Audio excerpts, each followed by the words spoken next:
कि अगर हम देश को ऊर्जा दे रहे हैं, CSR फंड किस बात के लिए होता है? दुनिया भर में बांटने के लिए, कि अगर कुछ हमारा लॉस हो रहा है तो कुछ फायदा भी पहुंचाइए। अगर हमारा फेफड़ा खराब हो रहा है इस धुआं से, हमारा चना का खेत और अरहर का खेत खराब हो रहा है इस धुआं से और छाई से, तो इसका मुआवजा भी तो मिलना चाहिए। हमारे स्वास्थ्य की, बिजली की, पानी की, जमीन के क्वालिटी की सुरक्षा नहीं करिएगा और केवल हमारा दोहन करिएगा। दुधारू गाय होती है तो उसको बढ़िया चारा खिलाया जाता है कि बढ़िया दूध दे।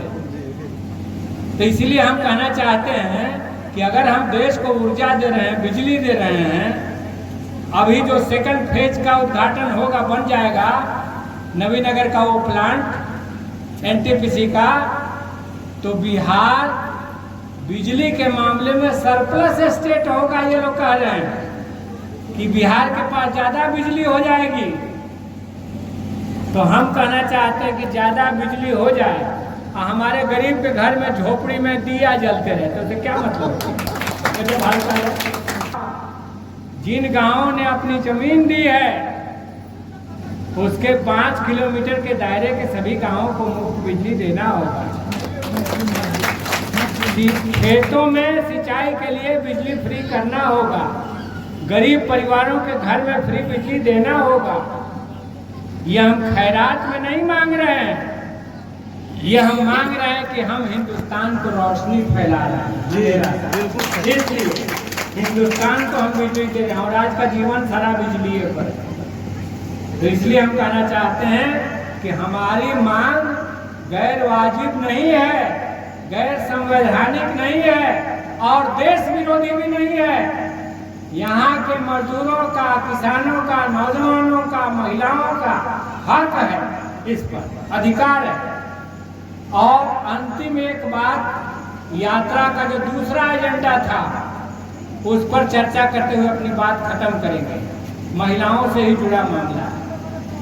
बगल में पूजा कुमारी आए थे, वहाँ दलित परिवार की लड़की बलात्कार करके हत्या कर दी। अब आरोप भी लड़की पर था कि लड़की प्रेम करती थी। तो प्रेम में हत्या कैसा? प्रेम में प्रेम होता है कि हत्या होती है? जब हालचाल है, बदमाशी का कोई ठिकाना है? श्रेया नाम की बच्ची, बलात्कार और हत्या, कोई जात का मामला नहीं है। श्रेया किस जाति की थी? पूजा किस जाति की थी? इसलिए जाति का मामला नहीं है, मामला है एक मानसिकता का और सोच का। जब बेटियां आगे बढ़ रही हैं, पढ़ रही हैं, आगे बढ़ रही हैं, तो कुछ लोगों को लग रहा है कि उनका दमन कर दो, बलात्कार करके, हत्या करके उनके मनोबल को तोड़ दो। हम कहना चाहते हैं कि 21वीं सदी महिलाओं की सदी है। पटना विश्वविद्यालय का जब रिजल्ट निकलता है तो ऑनर्स में विभिन्न विभागों में टॉप करने वाली लड़कियां होती हैं। इसलिए उनके कदमों को इन कुत्सित घटनाओं से रोक नहीं सकते।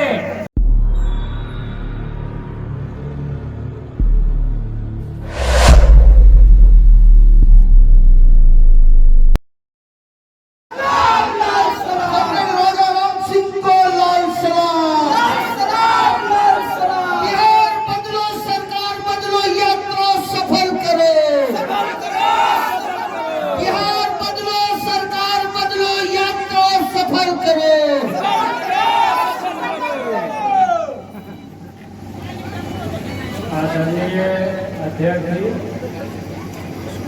यहाँ पर प्रगतिशील विस्थापित प्रभावित किसान मजदूर कल्याण समिति के अध्यक्ष रविंद्र चौहान जी, महासचिव जगदीश चौधरी जी जो VIP के नेता भी हैं, सचिव धनंजय जी, कमेटी के अन्य तमाम साथियों, इस सभा में मौजूद और इस यात्रा में मौजूद हमारे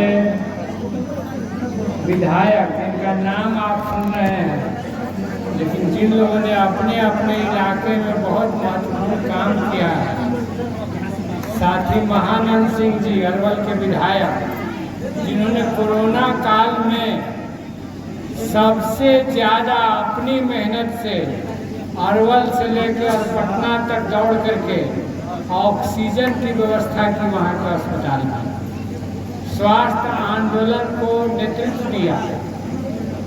यहाँ पर मौजूद घोसी के विधायक रामबली सिंह जी, घोसी जो माना जाता है सामंतवाद का गढ़, जहाँ पर दलितों को, पिछड़ों को खटिया पर बैठने का अधिकार नहीं था, नवीनगर की तरह ही। हालांकि नवीनगर ने तो महावीर प्रसाद अकेला के नेतृत्व में आज से जमाना पहले लाल झंडा फहराया था, और पीछे हो जाइए। तो रामबली जी ने वहाँ लाल झंडा फहराया उस सामंती किले पर। और यहाँ मौजूद हैं फुलवारी के विधायक गोपाल रविदास। एक समय भारतीय जनता पार्टी कह रही थी कि ये फुलवारी शरीफ आतंक की फुलवारी है, इनके विधानसभा क्षेत्र को और इनके शहर को। और बीजेपी उसको लेकर पूरे बिहार के मुसलमानों के खिलाफ नफरत का अभियान छेड़ना चाहती थी। और गोपाल रविदास ने सीना अड़ा लिया, कहा कि अगर हमारे क्षेत्र में कोई आतंकवादी है तो उसका प्रमाण दो, हम भी तो कार्रवाई करेंगे। हमारे इलाके में कोई आतंकवादी कैसे रहेगा? और गोपाल रविदास ने वो पूरी लड़ाई का आमना सामना मुकाबला किया। बीजेपी का केंद्रीय नेतृत्व अमित शाह, जेपी नड्डा, ये सब पीछे हटे और बिहार को आग में झोंकने से गोपाल ने बचा लिया। यहाँ पर मौजूद महिला नेत्री रीता बर्नवाल जी, माधुरी गुप्ता जी, इस मंच पर विराजमान राष्ट्रीय जनता दल के नेता राम प्रवेश यादव जी, भोला यादव जी, हमारे पार्टी के नेता गुड्डू चंद्रवंशी जी, आमोद चंद्रवंशी जी, चंद्रगढ़ के मुखिया उपेंद्र मुखिया जी, यहाँ पर सचिन जी मुखिया, पुट्टूस जी और बहुत सारे नेता, हमारे अशोक जी, कृष्णा सिंह जी, हमारे प्रतिनिधि सांसद प्रतिनिधि पिंटू जी और ढेर सारे यहाँ पर मौजूद मंच पर सारे सम्मानित नेतागण और आप तमाम मजदूर किसान भाइयों, आपकी कमेटी पहुंची थी हमारे पास कोई काम के लिए नहीं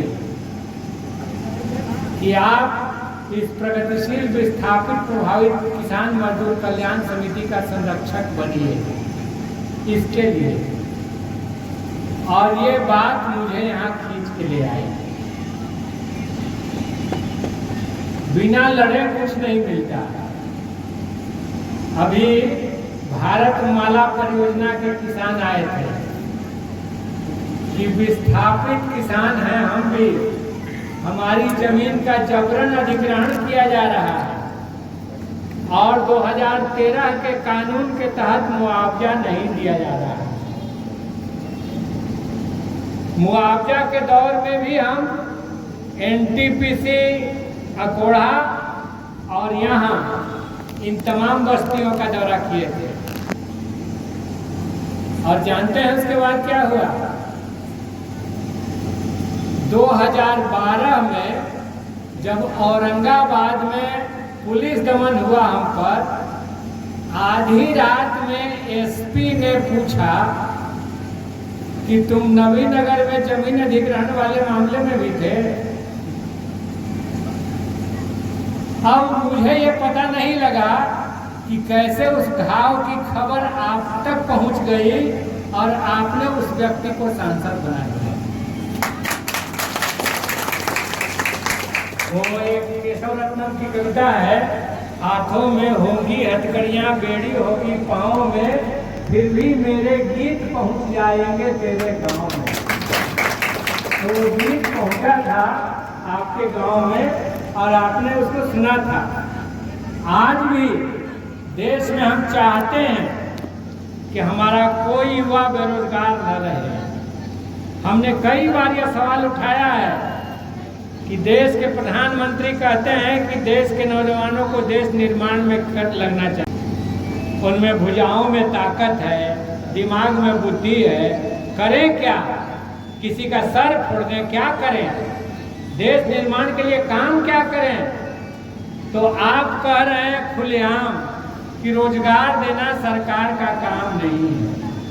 आज के लड़के या लड़कियां, तो लड़कियां भी पढ़ रही हैं, आगे बढ़ रही हैं, वो पकौड़ा बेच के रोजगार करेंगी या टेम्पो चला करके, हम नहीं जानते। ये सरकार का रोजगार देना काम नहीं है। तो ये दिशा अब खुलेआम कोई देश का प्रधानमंत्री बोल रहा है ये बात।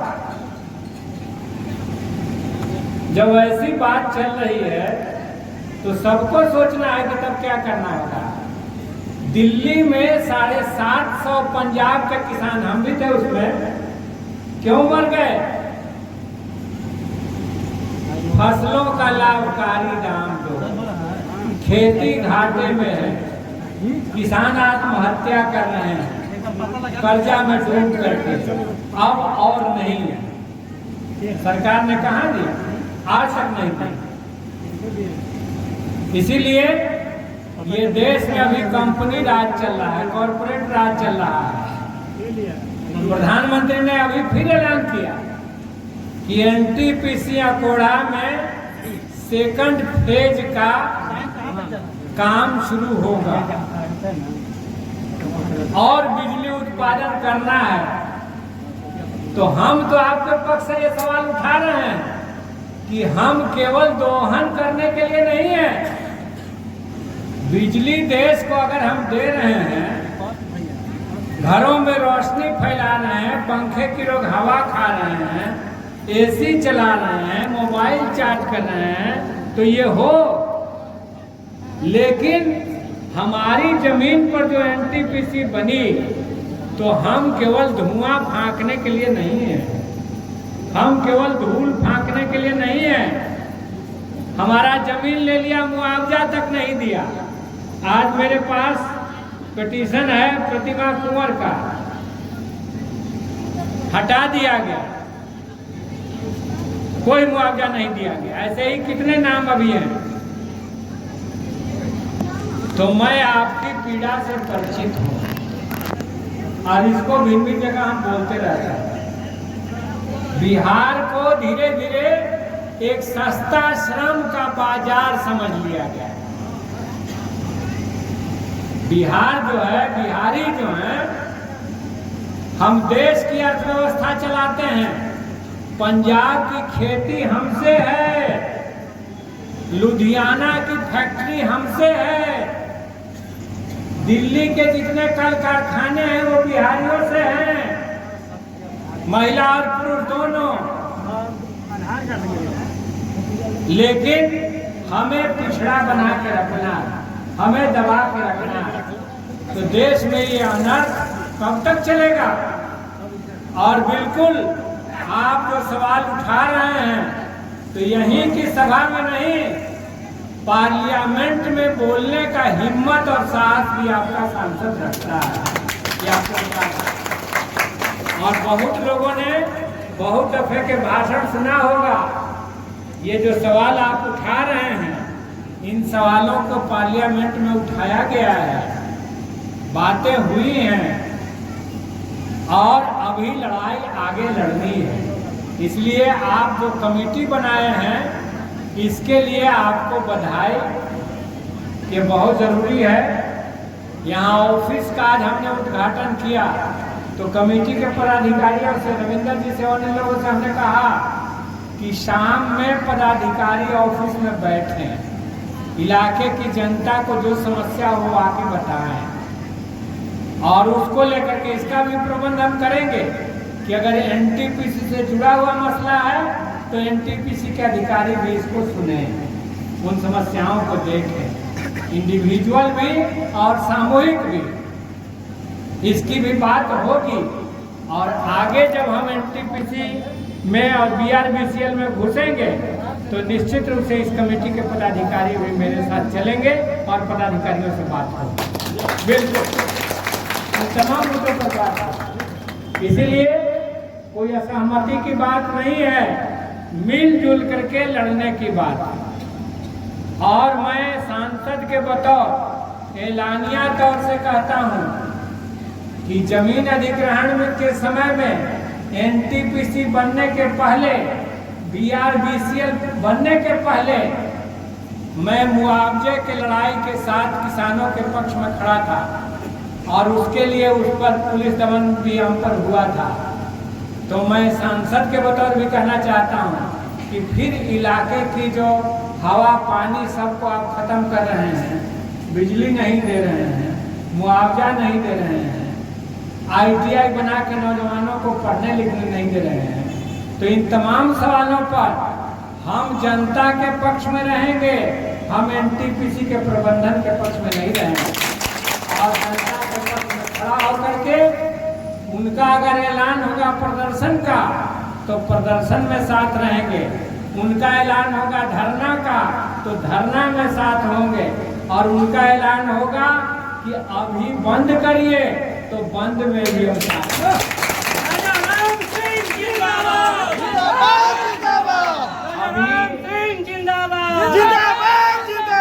अभी देश के तमाम मजदूर संगठनों में, सेंट्रल ट्रेड यूनियंस ने 9 जुलाई को राष्ट्रीय आम हड़ताल की घोषणा की है। और पटना में इंडिया गठबंधन की बैठक हुई, राष्ट्रीय जनता दल के, कांग्रेस के, वीआईपी के, सीपीआई सीपीएम के, हमारी पार्टी के, भाकपा माले के सभी नेतागण मौजूद थे। और हम लोगों ने फैसला लिया कि हम मजदूरों के इस रोजगार के लिए जो सवाल है, श्रम कोड के सवाल हैं, 4 श्रम कानून जो लाए गए हैं, किसानों के फसलों का वाजिब दाम मिले, महंगाई कम हो, इन सारे सवालों पर जो राष्ट्रीय आम हड़ताल है, हम चाहेंगे कि बिहार में यह हड़ताल बंद के रूप में सफल हो, फैक्ट्री भी बंद हो, गांव भी बंद हो, दुकान भी बंद हो और बिहार बंद के रूप में दिखे। अब हमने आज यात्रा निकाली, 22 तारीख को हम यात्रा में जहानाबाद के खिदिरसराय में, और रामबली सिंह यादव यहाँ मौजूद हैं, घोसी में सभा है, उसमें हम रहने वाले हैं। इसलिए हमने कहा कि अलग से आपका कार्यक्रम था, आपकी मीटिंग का, ऑफिस के उद्घाटन का, लेकिन हमने कहा रविंद्र जी से कि इसको 19 तारीख को करिए। कई विधायक भी आपकी सभा में रहेंगे जो अपने अपने इलाके के हीरो हैं, और अन्य महिला नेतागण रहेंगे, इसलिए इसको 19 को करिए। और उस यात्रा से इसको जोड़ा गया। हमने बदलो बिहार बदलो सरकार कहा है। नीतीश बाबू का आप देख रहे हैं कि अगली बार चीफ मिनिस्टर होना निश्चित नहीं है, उनका दिमाग अब चलता नहीं, अब बुढ़ा गए। हर कोई के साथ जुड़ी हुई बात है, उसमें कोई शिकायत नहीं है।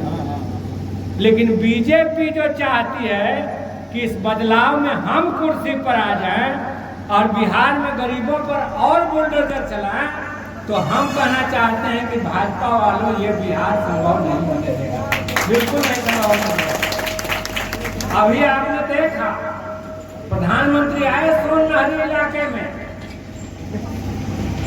विक्रमगंज में, एक शब्द मुंह नहीं खोला इंद्रपुरी जलाशय बनेगा कि नहीं, सोननहरों का आधुनिकीकरण होगा कि नहीं।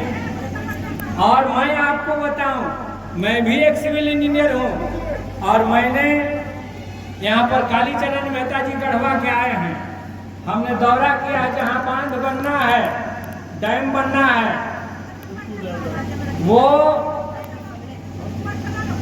मोहम्मदगंज बराज से भी 15 मीटर ऊंचा है।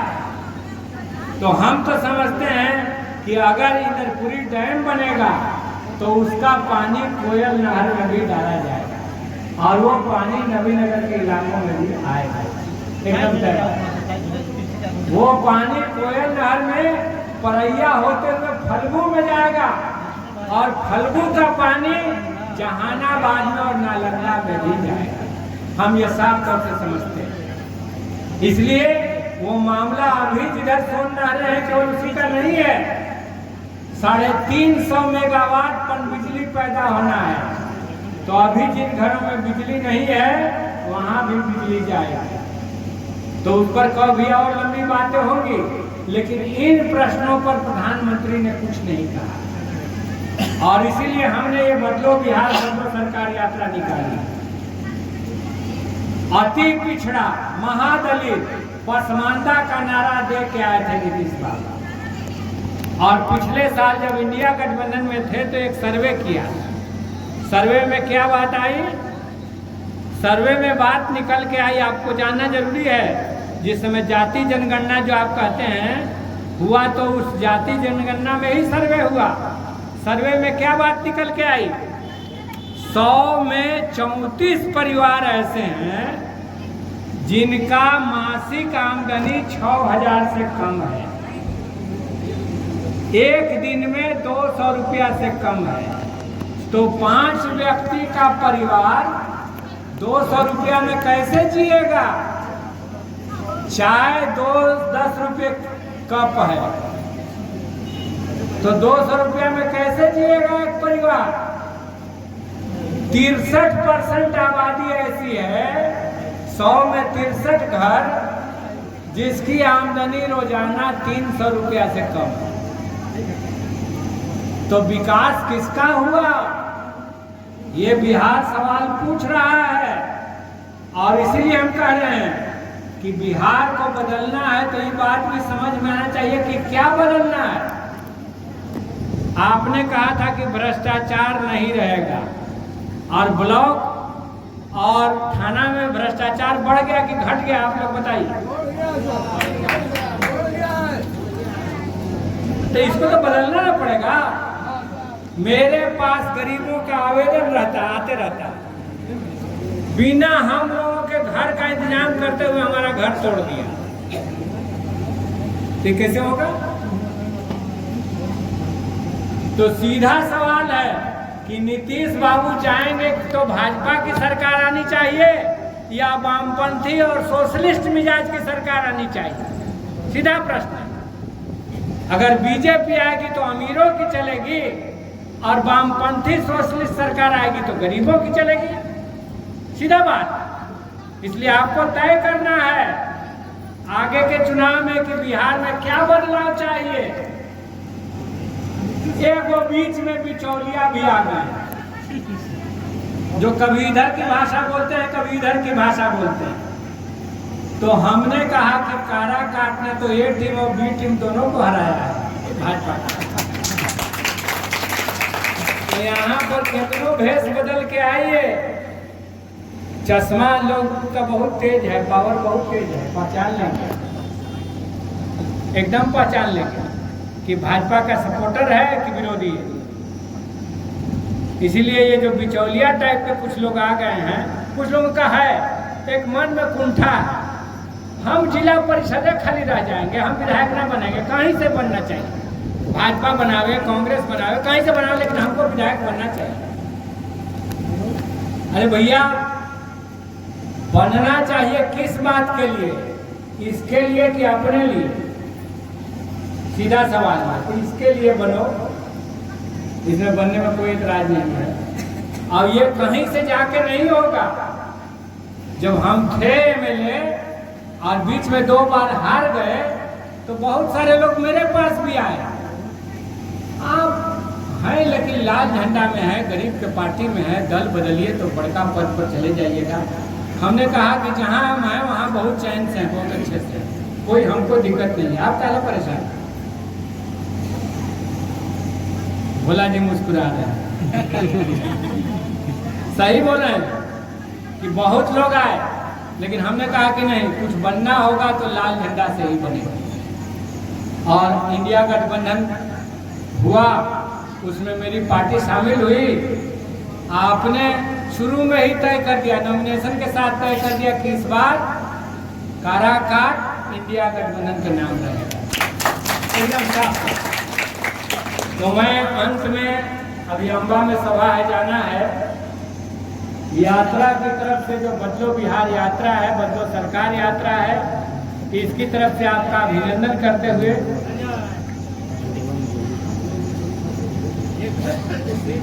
रोड से लेकर के और जो प्रदूषण में तमाम गांव के लोग चापाकल का पानी छोड़ करके खरीद करके पी रहे हैं, तो इन तमाम सवालों पर, नौकरी के सवाल पर, जो जमीन के मुआवजे जिनको बाकी रह गए अभी तक नहीं मिला, इन तमाम प्रश्नों पर मैंने तो कहा कि अगली बार एनटीपीसी के प्लांट में, बीआरबीसीएल के प्लांट में हम घुसेंगे तो ये जो कमेटी बनी है इसके पदाधिकारी भी मेरे साथ चलेंगे। आइए मेमोरेंडम हमको नहीं केवल देंगे, वहाँ आमने सामने अधिकारियों के साथ हम बात कराएंगे और जिला के प्रशासन को भी कहेंगे कि अगर हम देश को ऊर्जा दे रहे हैं, सीएसआर फंड किस बात के लिए होता है? दुनिया भर में बांटने के लिए, कि अगर कुछ हमारा लॉस हो रहा है तो कुछ फायदा भी पहुंचाइए। अगर हमारा फेफड़ा खराब हो रहा है इस धुआं से, हमारा चना का खेत और अरहर का खेत खराब हो रहा है इस धुआं से और छाई से, तो इसका मुआवजा भी तो मिलना चाहिए। हमारे स्वास्थ्य की, बिजली की, पानी की, जमीन के क्वालिटी की सुरक्षा नहीं करिएगा और केवल हमारा दोहन करिएगा। दुधारू गाय होती है तो उसको बढ़िया चारा खिलाया जाता है कि बढ़िया दूध दे। तो इसलिए हम कहना चाहते हैं कि अगर हम देश को ऊर्जा दे रहे हैं, बिजली दे रहे हैं, अभी जो सेकंड फेज का उद्घाटन होगा, बन जाएगा नवीनगर का वो प्लांट एनटीपीसी का, तो बिहार बिजली के मामले में सरप्लस स्टेट होगा। ये लोग कह रहे हैं कि बिहार के पास ज्यादा बिजली हो जाएगी, तो हम कहना चाहते हैं कि ज्यादा बिजली हो जाए और हमारे गरीब के घर में झोपड़ी में दिया जलते रहे, तो क्या मतलब? मुफ्त में बिजली देना होगा। जिन गांवों ने अपनी जमीन दी है उसके 5 किलोमीटर के दायरे के सभी गांवों को मुफ्त बिजली देना होगा। खेतों में सिंचाई के लिए बिजली फ्री करना होगा। गरीब परिवारों के घर में फ्री बिजली देना होगा। ये हम खैरात में नहीं मांग रहे हैं, ये हम मांग रहे हैं कि हम हिंदुस्तान को रोशनी फैला रहे हैं। इसलिए हिंदुस्तान को हम बिजली दे रहे हैं और आज का जीवन सारा बिजली पर है। तो इसलिए हम कहना चाहते हैं कि हमारी मांग गैर वाजिब नहीं है, गैर संवैधानिक नहीं है और देश विरोधी भी नहीं है। यहाँ के मजदूरों का, किसानों का, नौजवानों का, महिलाओं का हक है, इस पर अधिकार है। और अंतिम एक बात, यात्रा का जो दूसरा एजेंडा था उस पर चर्चा करते हुए अपनी बात खत्म करेंगे। महिलाओं से ही जुड़ा मामला, बगल में पूजा कुमारी आए थे, वहाँ दलित परिवार की लड़की बलात्कार करके हत्या कर दी। अब आरोप भी लड़की पर था कि लड़की प्रेम करती थी। तो प्रेम में हत्या कैसा? प्रेम में प्रेम होता है कि हत्या होती है? जब हालचाल है, बदमाशी का कोई ठिकाना है? श्रेया नाम की बच्ची, बलात्कार और हत्या,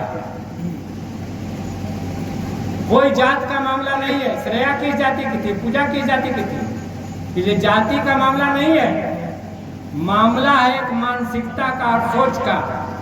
जब बेटियां आगे बढ़ रही हैं, पढ़ रही हैं, आगे बढ़ रही हैं, तो कुछ लोगों को लग रहा है कि उनका दमन कर दो, बलात्कार करके, हत्या करके उनके मनोबल को तोड़ दो। हम कहना चाहते हैं कि ये 21वीं सदी महिलाओं की सदी है। पटना विश्वविद्यालय का जब रिजल्ट निकलता है तो ऑनर्स में विभिन्न विभागों में टॉप करने वाली लड़कियां होंगी।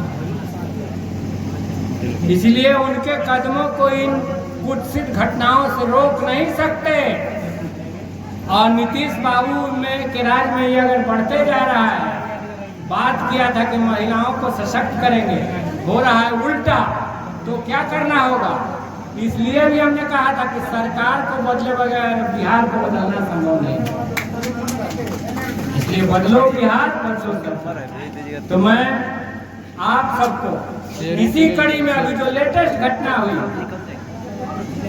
औरंगाबाद शहर में कोमल पासवान के साथ क्या हुआ, छोटी सी बच्ची है, हमको खुश नहीं काहे कि अब इसके चलते उस पर गाड़ी से रौंद करके मार दिया। तो ये नहीं बर्दाश्त किया जाएगा। अब समाज का दबा हुआ हिस्सा जग चुका है, अब हम ये बलात्कार बर्दाश्त नहीं करेंगे और इसका ईंट से जवाब दिया जाएगा। एकदम बात सुन लो, एकदम ये महिलाओं और लड़कियों की बेइज्जती है, बर्दाश्त नहीं की जाएगी। उनको सम्मानजनक रोजगार दो, इज्जत मर्यादा दो।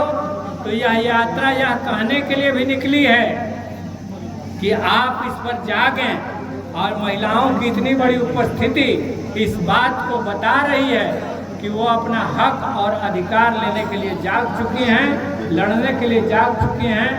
आने वाले दिनों में वे अपने हक अधिकार की लड़ाई लड़ेंगी, जरूर लड़ेंगी। तो मैं अंतिम में एक बार फिर से आपको यात्रा की तरफ से धन्यवाद, बधाई देते हुए और यहाँ के साथियों ने जो ये भव्य आयोजन किया, रविंद्र जी बोल रहे थे कि अगर बारिश नहीं होती तो जगह नहीं होती बैठने की, इतने लोग आते। तो खैर वो कोई बात नहीं है, अभी संगठन की शुरुआत हुई है और एनटीपीसी और बीआरबीसीएल के अधिकारी सुन लें, इस सभा से जो मांग उठी है उस पर जल्दी अमल करें, उसको पूरा करें। यहाँ जो कमेटी के साथियों ने जो मेमोरेंडम दिया है तो ये हमें कोई निजी नहीं दिया है, आपके लिए भी ये मेमोरेंडम है। तो इन मांगों को आप हल करिए, इस पर शीघ्र पूरा करिए, और नहीं तो आज कार्यालय खुला है, जब संघर्ष का ऐलान होगा तो फिर पछताइएगा। बहुत बहुत धन्यवाद, शुक्रिया। राम सिंह जिंदाबाद, जिंदाबाद, राम सिंह जिंदाबाद, जिंदाबाद, बिहार चंचल की है पुकार, बदलो सरकार, बदलो बिहार, लड़ेंगे, जीतेंगे, लड़ेंगे, जीतेंगे। स्थापित किसान मजदूरों को मुफ्त बिजली देना होगा, देना होगा, देना होगा, समूह की जिंदगियों को कर्ज माफ करना होगा, करना होगा, करना होगा। इनकलाब जिंदाबाद, जिंदाबाद, जिंदाबाद, भगवा माला जिंदाबाद, जिंदाबाद, जिंदाबाद, इंडिया गठबंधन जिंदाबाद, जिंदाबाद, जिंदाबाद। साथियों, नेशनल जनमंच को सब्सक्राइब करें, साथ ही बेल आइकन की घंटी को बजाएं।